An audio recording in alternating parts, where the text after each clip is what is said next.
나누시고 하나님 말씀 증거하도록 하겠습니다. 인사하실 때에 하나님 중심으로 살아갑시다. 인사하시겠습니다. 네, 하나님 중심으로 살아가시는 그런 우리 모든 주의 권속들 되시기를 소망합니다. 저는 계속해서 하나님 중심으로 살아가야 하는 이유라는 제목으로 말씀을 계속 전하고 있습니다. 오늘은 세 번째 시간이고요. 첫 번째 제가 증거할 때에는 야고보서 3장 전체 말씀을 통하여서 우리의 연약함을, 우리들은 다 실수가 많으니 그렇기에 우리들은 주님을 의지해야 하며 그 인생 가운데 하나님이 필요하다라고 제가 말씀을 증거했습니다. 그리고 두 번째 시간대에는 잠언 9장 11절에서 12절 말씀을 통하여서 그 누구라도 자신의 인생을, 자신의 계획을 완벽하게 이뤄낼 수는 없으며 세상은 인간의 제한적인 지식이나 방법으로는 다 알 수 없기 때문에, 그렇죠? 알 수 없기 때문에 그렇게 우리들은 전능하신 하나님, 만왕왕이신 하나님, 변함이 없으신 하나님을 의지해야 한다고 제가 말씀을 증거했습니다. 오늘은 세 번째 시간으로 요한복음 21장에 나타나는 말씀을 통하여 우리가 다시 한번 왜 하나님 중심으로 살아가야 하는지에 대해서 말씀을 증거하겠습니다. 아마도 오랜 인생을 살아보신 우리 성도님들이라면 더 잘 아실 것 같습니다. 인생을 한번 돌아보실 때에 인생을 정의하자면 어떻습니까? 인생 살만하신가요? 지금까지 살아온 하나님의 은혜를 분명히 우리가 알지만 보통 많은 사람들은 인생을 돌아보면은 인생의 쓴맛을 아마 보셨을 것입니다. 그저 지금은 하나님이 위로하여 주시고 하나님이 더하여 주시고 하나님이 채워주셨기 때문에 다 할렐루야라고 고백하겠지만 만약에 그것이 없었다면 우리 성도님들, 어르신들의 인생은 어떠하셨나요? 생각하기도 싫다 하실 정도로 아마 만만치 않은 인생을 살아오셨을 것입니다. 저도 이제 기껏 35년 살았는데요. 아직 앞으로 살아갈 날을 비춰봤을 때는 감히 제가 인생 힘들어요라고 말할 수 없을 정도로 아마 그 어마어마한 것이 우리 성도님들의 인생 가운데 있었을 것 같습니다. 그래서 보통 많은 분들이 아마 인생은 어려우며 인생은 쓰며, 그렇죠? 아마 그 바로왕 앞에 섰던 야곱이, 그렇죠? 험악한 세월을 살았다라고 말했던 것처럼 아마 인생은 그러하다는 것을 우리들은 늘 겪어 오셨을 것입니다. 그래서 인생은 내 맘 같지 않다라고 이야기를 하는 것이죠. 그렇게 말하는 이유는 무엇일까요? 그런 상황 가운데에 우리가 분명히 그런 인생의 쓴맛을 분명히 알지만 또 그럴 때에 우리들도 종종 그런 상황을 두고 하는 말들이 많이 있습니다. 그래서 인생 얘기하다 보면은 인생 못 해먹겠네, 죽겠네, 에라 나도 모르겠다, 뭐 이러기도 할 것입니다. 또는 이런 말을 종종 하기도 합니다. 실패와 좌절 가운데 있을 때 어떤 말들도 할까요? 제가 기억에 남는 이 말이었습니다.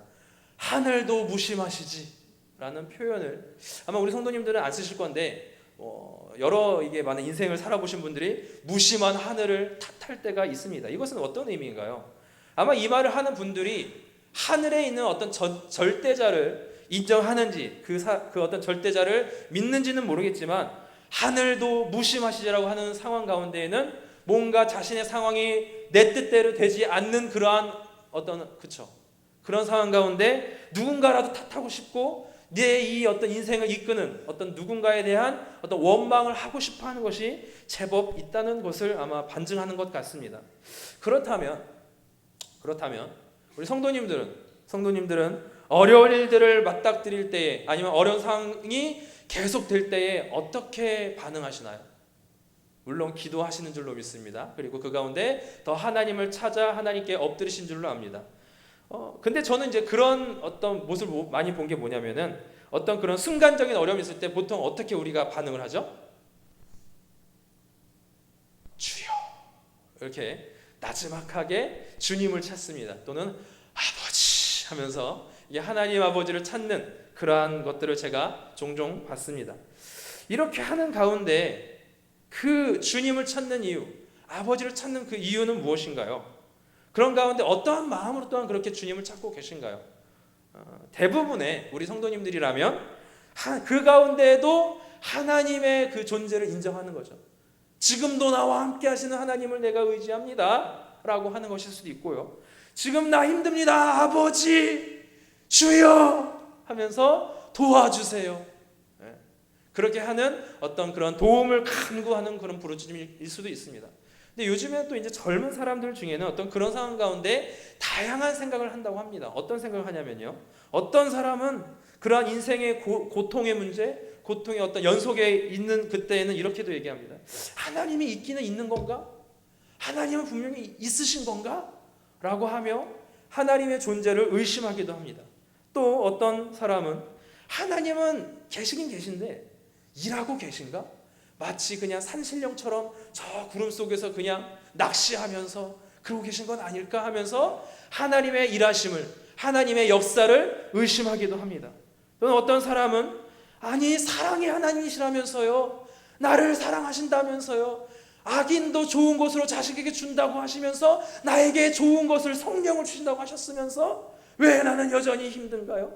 나는 왜 이렇게 어려운가요? 이 고통은 언제 끝나나요? 하면서 하나님의 사랑을, 하나님의 자비하심을 의심하는 그러한 우리 어떤 성도들을 또한 보게도 됩니다.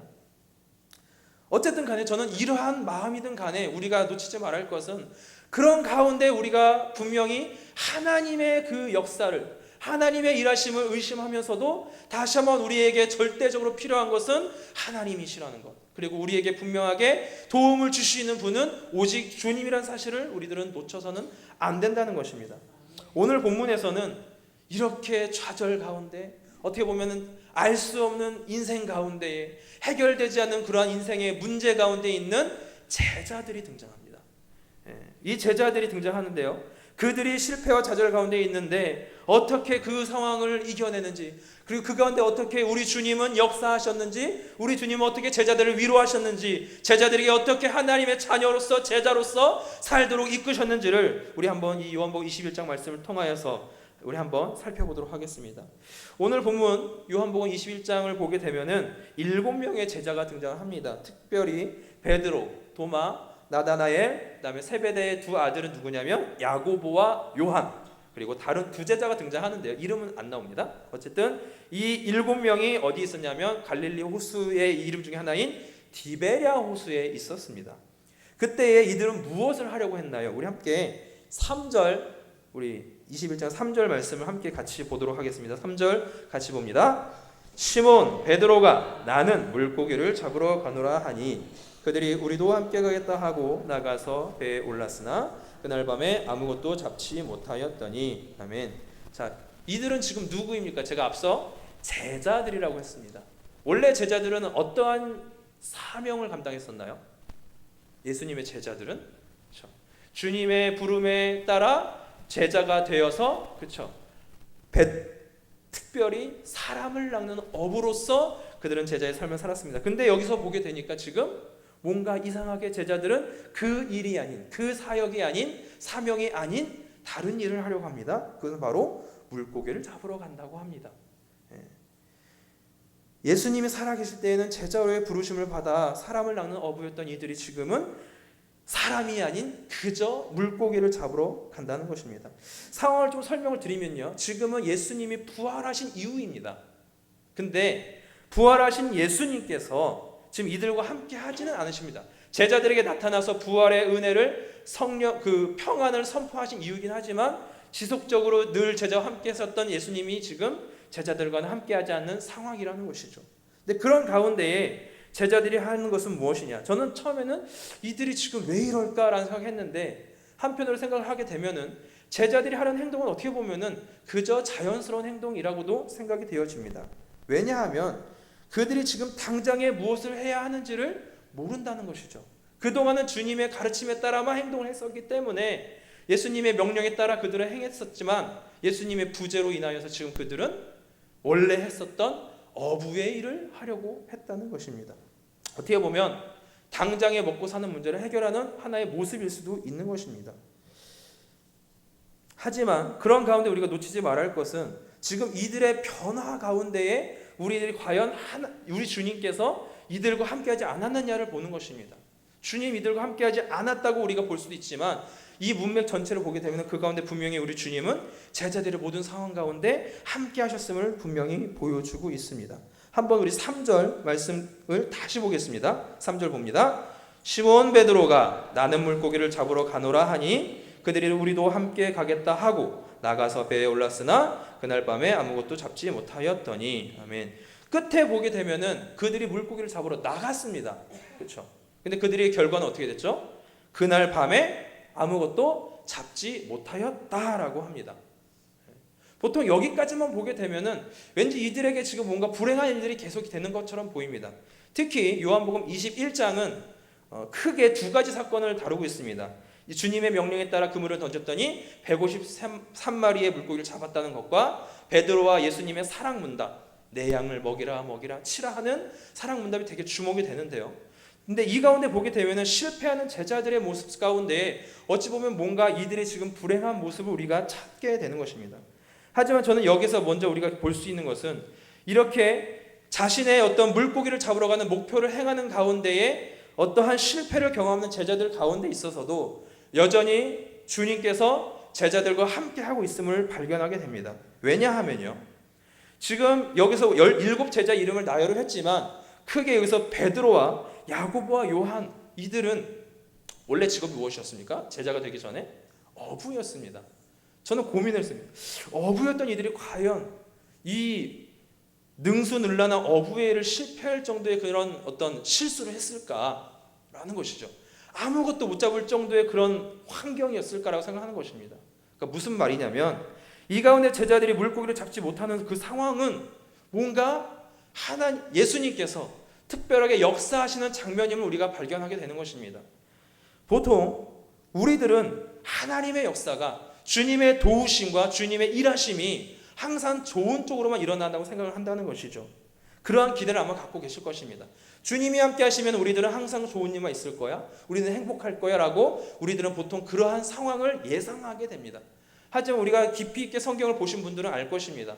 어렵고 힘든 상황 가운데에도 하나님의 두 손을 놓고 우리를 방치해 놓으신 것이 아니라 그 가운데도 분명한 특별한 계획을 가지고 우리에게 무언가 하나님께서 깨우침을 주시기 위하여 일하는 그런 하나님의 역사가 그 가운데 있다는 것입니다.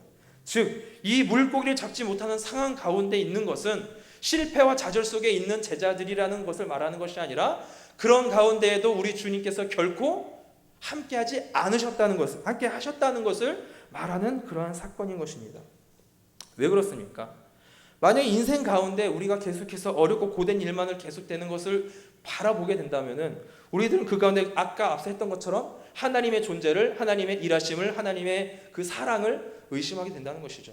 하지만 오늘 이 본문에 등장하는 우리 제자들의 상황 가운데 있어서는 주님께서 분명히 함께 하셨고 우리들의 이 인생 가운데 있어서도 하나님께서 어떠한 상황이든 간에 함께 하심을 분명히 보여주는 사건이라는 것을 말하고 있습니다.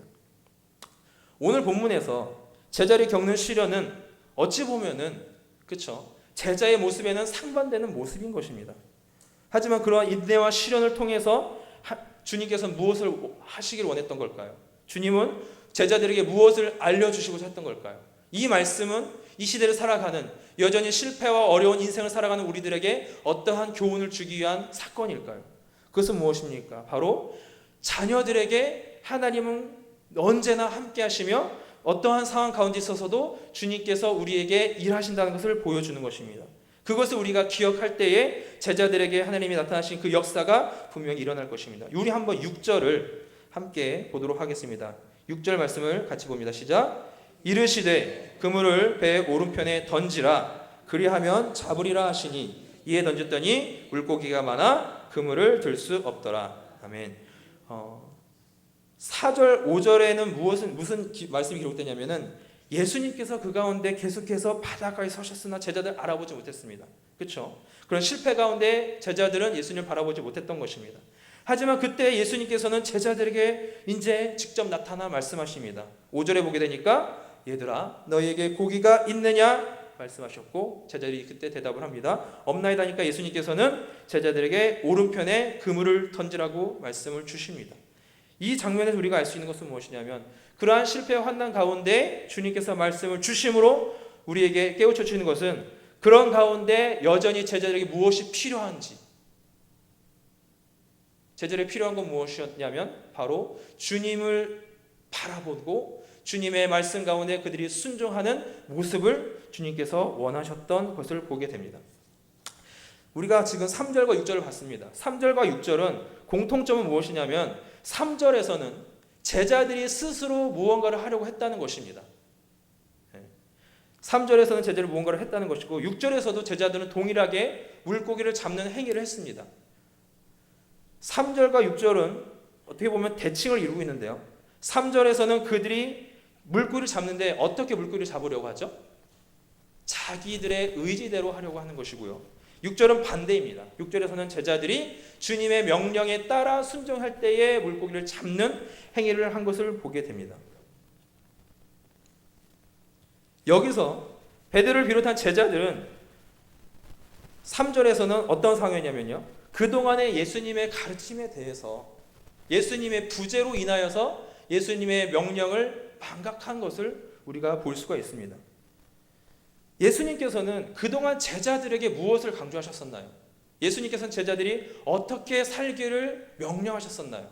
그것은 우리가 한번 예수님의 제자들을 찾아보면 잘 알 수가 있습니다. 함께 누가복음 9장 23절을 찾아보겠습니다. 누가복음 9장 23절 우리 같이 말씀을 보도록 하겠습니다. 시작. 또 무리에게 이르시되 아무든지 나를 따라 오려거든 자기를 부인하고 날마다 제 십자가를 지고 나를 따를 것이니라. 62절도 같이 보겠습니다. 시작. 예수께서 이르시되 손에 쟁기를 잡고 뒤를 돌아보는 자는 하나님의 나라와 합당한 자가 아니니라 하시니라. 네, 이 두 구절에서는 대표적인 예수님의 제자도가 등장을 하게 됩니다. 무엇을 말합니까? 아무든지 나를 따라오려거든. 제자가 된다는 것은 자기를 부인하는 것이며 날마다 십자가를 지고 나를 따르는 것이다. 그리고 62절에 손에 쟁기를 잡고 뒤를 돌아보는 자는 하나님 나라에 합당하지 않다고 했습니다. 근데 우리가 놓치지 말아야 할 것은 이 말씀은 예수님이 계실 때만 유효한 것일까요? 이 예수님의 명령은 제자를 향한 예수님의 가르침은 예수님이 계실 때만 지켜야 할 것이었나요? 아니라는 것입니다. 이것은 영원한 주님의 명령이며 영원한 제자의 삶을 예수님께서 알려주신 것입니다. 하지만 지금 제자들의 실수는 무엇입니까? 제자들이 지금 망각한 것은 무엇입니까? 지금 주님이 함께 하시지 않는다는 것을 인하여서 자신들이 원래 했어야 할 사람을 낚는 어부의 일을 그들은 그만뒀었다는 것입니다. 그러한 제자들이라는 것입니다. 어찌 보면 베드로는 지금 예수님을 부인했던 그 날들의 일에 있음에도 불구하고 여전히 예수님의 제자로서의 삶을 회복하는 것이 아니라 여전히 밑바닥까지 내려간 그런 제자의 모습으로 지금 이 장면까지도 있다는 것을 보게 됩니다. 하지만 우리들은 기억해야 합니다. 주님의 제자는 예수님의 제자가 된다는 것은 일시적인 것이 아닙니다. 주님의 제자가 된다는 것은 영원한 우리의 사명이라는 것을 기억해야 합니다. 지금을 살아가는 우리들에게 있어서도 때때로 일상의 삶을 살아가지만 그리고 그 가운데 우리가 주님의 일을 해야 하는 사명이 있음을 우리들은 반드시 기억해야 되는 것입니다. 제자라는 것은 특별한 관계를 의미합니다. 이 시대에는 어떤 스승과 제자의 관계에 대해서 그렇게 뭔가 우리가 깊이 있는 의미를 찾지 못하게 됩니다. 하지만 제자가 된다는 것은 일반적으로도 어떤 사제가 된다는 것은 어떤 의미가 있냐면요. 과거에는 어떻게 보면 하나의 운명 공동체와 같다는 말을 합니다.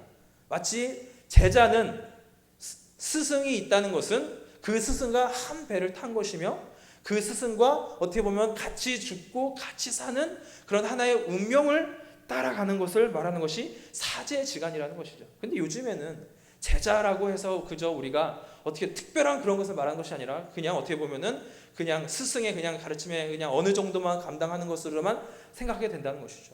하지만 성경에서 특히 예수님께서 제자들을 부르는 그것은 무엇을 의미하냐면 그들에게 있어서 앞으로의 모든 삶이 나의 가르침대로 스승의 인도한 대로 살아가야 하는 것을 명령한 것과 같다는 것입니다. 그러나 지금 오늘 본문에 등장하는 이 베드로를 비롯한 제자들은 여전히 어찌 보면 진정한 제자가 아니었던 것 같은 모습을 보여주는 것입니다.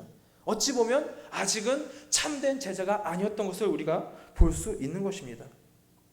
늘 함께 하시는 예수님이 부재하셨긴 하지만 베드로는 여전히 지금 찾아야 했습니다. 회복했어야 됩니다. 제자로서의 본연의 모습을 찾아야 하는 것이 예수님의 제자로서의 본연의 모습이었던 것입니다. 하지만 그것이 안 되었을 때의 결과가 무엇이었냐면 그들의 행한 모든 것이 자기들 뜻대로 되지 않았다는 것입니다. 하지만 우리 주님 어떻게 하셨습니까? 제가 지금 계속해서 강조했던 것이 무엇입니까? 그러한 실패를 경험하는 제자들 가운데 있어서도 주님은 일하고 계셨다는 것이었습니다. 어찌 보면 물고기가 잡히지 않게 역사하신 하나님, 예수님의 그 역사를 우리가 보게 되는 것입니다. 주님은 이러한 연약한, 여전히 참된 제자의 모습을 갖추지 못했던 제자들을 이해하셨고 참아주셨던 것입니다. 그 가운데 주님이 나타나셔서 무엇을 하셨습니까? 그물을 배 오른편에 던져라 라고 하셨습니다. 여기서 우리가 또한 발견할 수 있는 놀라운 것은 무엇이냐면요, 물고기를 잡지 못하는 제자들에게는 무엇이 가장 필요했을까요? 어찌 보면 물고기였습니다. 근데 여기서 주님께서는 어떻게 하셨습니까? 수많은 물고기를 그냥 제자들에게 주었습니까? 아닙니다. 예수님께서는 다시 제자들에게 말씀으로 명령하셨다는 거예요. 여기서 우리가 발견할 수 있는 제자도는 무엇입니까? 주님에게 우리가 때때로 그저 우리의 필요를 채워달라는 그러한 요구밖에 안 하고 있습니다. 우리 성도님들의 기도는 어떠하십니까? 그 가운데 내가 제자로서, 하나님의 자녀로서, 은혜를 입은 주의 자녀로서 내가 하나님의 제자로서 사는 어떤 그러한 노력과 열심이 그 가운데 있으신가요? 이 시대에 많은 사람들이 너무나도 그 기복신앙에 빠져들어서 하나님의 어떤 그 은혜 가운데 내가 은혜를 위한 삶을 살기보다는 여전히 나의 필요를 채워달라고, 그냥 나의 어려운 상황을 그냥 해결해 달라고만 합니다. 하지만 그 가운데 우리가 기억해야 할 것은 우리 주님께서는 그 가운데도 무엇을 원하시냐면 주님 이미 우리에게 말씀하신 것, 제자가 어떻게 살아야 하는 건지, 무엇을 먹을까 무엇을 마실까를 고민하는 것이 아니라 그 가운데 먼저 하나님의 나라와 의를 위하여 하나님의 영광을 위해서 살기를 원하셨다는 것이죠. 때때로 하지만 우리들은 그것을 놓치고 살아가고 있습니다. 하나님의 나라와 의를 위해서 살아가면 이 모든 것을 더하여 주신다고 분명히 약속을 하셨는데 이 약속의 말씀을 우리들이 실패 가운데, 좌절 가운데 잊게 된다는 것이죠. 오늘의 제자들, 오늘 본문에 있는 제자들처럼 그저 주님의 부재 가운데 여전히 어떻게 보면 하나님 그 제자로서 살아가는 가운데 그들은 놓치지 말아야 할 것을 놓쳤다는 것입니다. 주님은 다시 한번 제자들에게 알려주었습니다.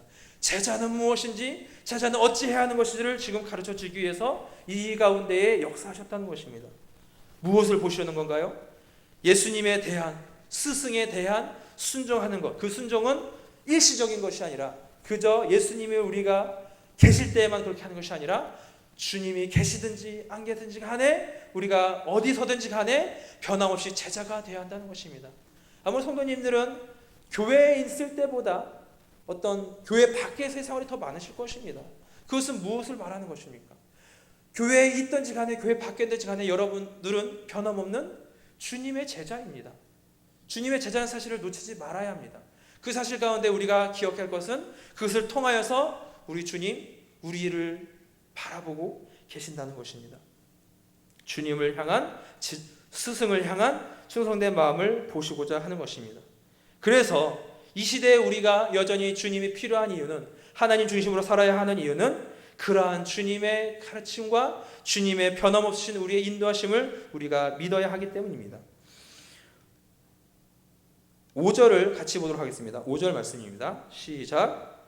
예수께서 이르시되 얘들아 너희에게 고기가 있느냐 대답하되 없나이다 라고. 아멘. 이렇게 기록되고 있습니다. 5절 상황만 보게 되면요, 예수님께서 제자들을 부르십니다. 그렇죠?